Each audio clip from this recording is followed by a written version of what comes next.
started babysitting probably when I was about 6. My aunt had 2 little girls, and I would beg her to let me babysit. And so she reluctantly would let me do it for really short amounts of time.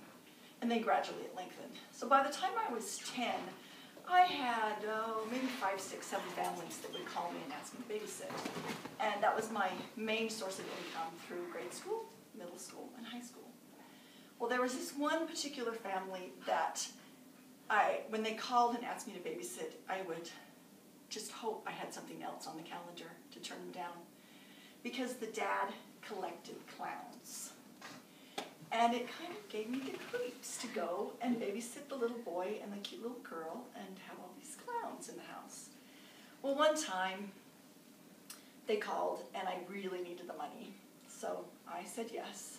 And when I did do that, when I accepted the opportunity to babysit these children, I always took a toolkit with me. I had books, I had games, I had toys, and I would take it in, and my plan was to get the children into Timmy's bedroom, close the door. It was almost a clown-free zone.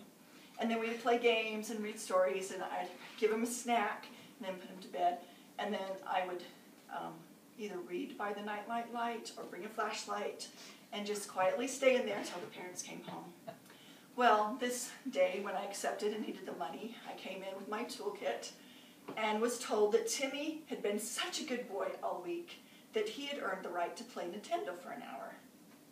Well, of course, the Nintendo setup was in the family room where a majority of the clowns resided. There were mugs, and there were clocks, and there were paintings, and there were, of course, the clown dolls that varied in size on that.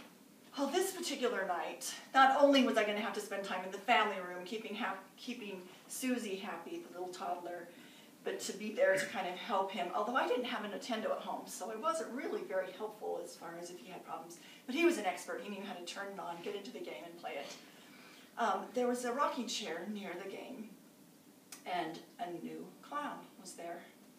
This clown was really creepy. I mean, he was probably about as big as me, sitting in the rocking chair, and when I looked at him, it really felt like he was staring at me. It was just awful. And so I thought, well, I can push the chair around so the face of the clown is not where I'm going to see it. But it was heavy. The chair was really, really hard to move, so I kind of got it halfway away. And you know, it felt like he moved when I touched that chair. Oh, but I pulled out the books and the toys to keep little Susie happy, and Timmy got immersed in the game, and the phone rang. And I went into the next room to answer the phone. And said hello, of course, and it was Timmy's dad. He asked me how things were going and if the children were behaving themselves and if Timmy was having any challenges with the Nintendo, and I told him that things were just going fine. I said, wait, just a minute. Would it be okay if I put a blanket over your new clown? Because it's really giving me the creeps. He said, there was a pause, and he said, which clown? And I said, the life-size clown that's sitting in the rocking chair. And there was a pause. He said, Shara, get Timmy, get Susie, and get out of the house, go across the street to the neighbor's house, and I'll call you back. Click. I was like, okay, well, Susie's right here. So I go, Timmy, come here. Your dad wants to talk to you. Timmy, come on out. And he goes, I'm a level 5 and level 6, and I don't want to. I said, oh well, okay. I have to go in there. I was like, Timmy, you've got to come. Grabbed his hand and grabbed Susie's hand, and we ran across the street, knocked on the door. And Mrs. Jones was luckily home. And I said, can we come in for a minute? And of course, Timmy was mad because he'd been forced to leave Nintendo. So she let us in, and as she was closing the door, 2 police cars came rushing up the street, pulled into the driveway of the house I just left.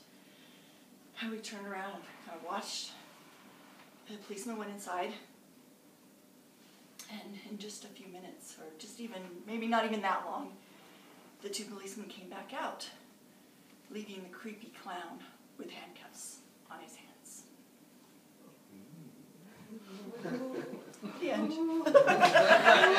I sure hope you made that.